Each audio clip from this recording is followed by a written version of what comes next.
এবং 100 দিনের কাজও আমাদের অনেক ভালো হয়েছে, কিন্তু আগামী দিন আরো ভালো করতে হবে। আমরা মাটি কাটা সিএফটির ওটা 99 থেকে কমিয়ে আমরা ওটা 69 করে দিয়েছি, এবং আগামী দিনে আমি চেষ্টা করবো মেয়েদের জন্য ওটা যাতে 65 হয়ে যায়। আজকে আমি কাজ করলাম, মাইনে পেলাম 1 মাস পরে। এটা ব্যাংক নেই অনেক জায়গায়, পোস্ট অফিস নেই অনেক গ্রামে, খুব অসুবিধে হয়।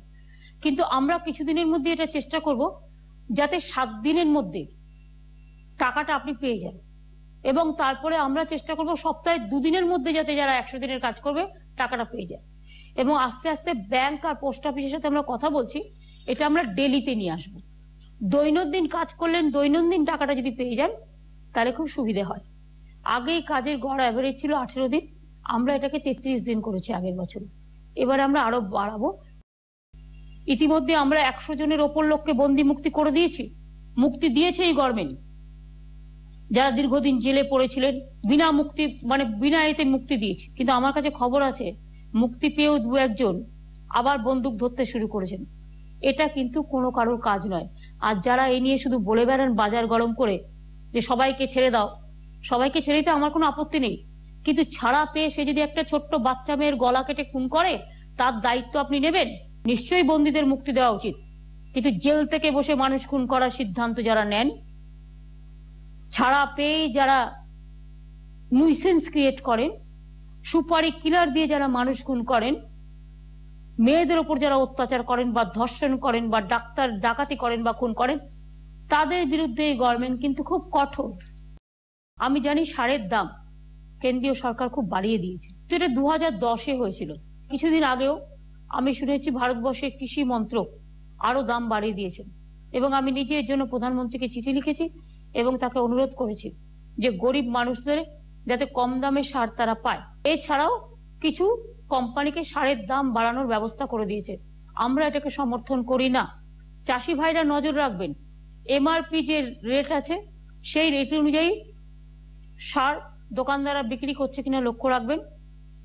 যদি দেখেন কম দামি যে সারটা পাওয়া যায় সেই সারটা কেউ দোকানে লুকিয়ে রেখে বেশি দামি সারটা আপনাকে কিনতে বাধ্য করছে, তাহলে সঙ্গে সঙ্গে বিডিওকে গিয়ে কমপ্লেন করবেন, থানার ওসিকে গিয়ে কমপ্লেন করবেন। তাহলে সেই কালো তালিকাভুক্ত স্বার্থান্বেষী যে সারের দোকানদার তার লাইসেন্স আমরা ক্যান্সেল করে দেবো। ইন্ডাস্ট্রিতে প্রায় 1 লক্ষ কোটি টাকার উপর এখানে ইনভেস্টমেন্ট হয়ে গেছে। সেল নিজে একটা ইন্ডাস্ট্রি করছে নতুন করে, পৃথিবীর বৃহত্তম দ্বিতীয় দুর্গাপুরে, সেখানে প্রায় 20,000 কোটি টাকা ইনভেস্ট করে করছে। জিন্দালদেরটাও আমরা ক্লিয়ার করে দিয়েছি। এইভাবে প্রত্যেকটা ইন্ডাস্ট্রি থেকে প্রায় 43টা ক্লাস্টার আমাদের অলরেডি হয়ে গেছে। সুতরাং ক্ষুদ্র শিল্প থেকে শুরু করে, মিডিয়াম শিল্প থেকে শুরু করে, তাঁত শিল্প থেকে শুরু করে, বৃহৎ শিল্প থেকে শুরু করে সবকিছুই হচ্ছে। আইটি হাব থেকে শুরু করে অনেকগুলো আইটি হাব ইতিমধ্যে হয়ে গেছে, আরো অনেক অনেক হবে। এছাড়াও টি ট্যুরিজম, ইকো ট্যুরিজম, রাজারহাটেও বড় ইকো ট্যুরিজম বড় হাব হচ্ছে। ইন্ডাস্ট্রিয়াল গ্রোথও যদি আপনারা দেখেন, বেঙ্গলের ইন্ডাস্ট্রিয়াল গ্রোথ সবচেয়ে বেশি। কেউ কেউ অপপ্রচার করছে, মিথ্যে রটনা করছে। এখন আমার নেক্সট টার্গেট হচ্ছে এমপ্লয়মেন্ট জেনারেশন করা।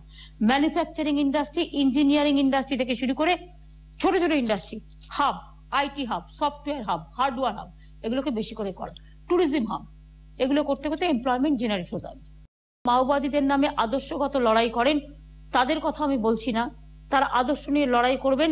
দয়া করে খুন খারাপি লুট করবেন না, মানুষকে ভয় দেখাবেন না। আদর্শ নিয়ে লড়াই আদর্শগতভাবে গণতান্ত্রিক পদ্ধতিতে করতেই পারে, কিন্তু খুন খারাপি বন্দুক ছেড়ে দিয়ে সবাই জাতীয় স্রোতে, মূল স্রোতে, জনগণ মন অধিনায়ক জয় হে, দেশ ও মাতৃকার সাথে আসুন, তাদের কাছে আমার আবেদন থাকবে। এবং যারা সারেন্ডার করছে তাদের জন্য আমরা ফাইন্যান্সিয়াল প্যাকেজ, ফিক্সড ডিপোজিট, চাকরি বাকরি, তাদের সন্তান সন্ততির পড়াশোনা সবকিছুর ব্যবস্থা করেছি। একটা রেপো হওয়া উচিত নয়। আমি কোনো মা বোনেদের উপর অত্যাচারের বিরুদ্ধে একটাও আমরা চাই না। আগে লোকে ডায়েরি করতে পারতো না, লোকে জানতে পারতো না। আমাদের সরকার আসার পরে ডায়েরি আমরা করতে দিই। ডায়েরি করা মানে ওটা অ্যাকচুয়াল সংখ্যা নয়, অনেকে আবার মিসইউজও করে পাওয়ারটাকে। একজন কেউ কেস কমপ্লেন পুলিশের কাছে করলে পুলিশ কেস রেজিস্টার করবে, কিন্তু যতক্ষণ পর্যন্ত প্রমাণ না হচ্ছে সে দোষী, তার মানে একটা লোককে বিনা বিচারে কেউ দোষী ভাবে ফাঁসিয়ে দেবে, সেটাও কিন্তু ঠিক নয়।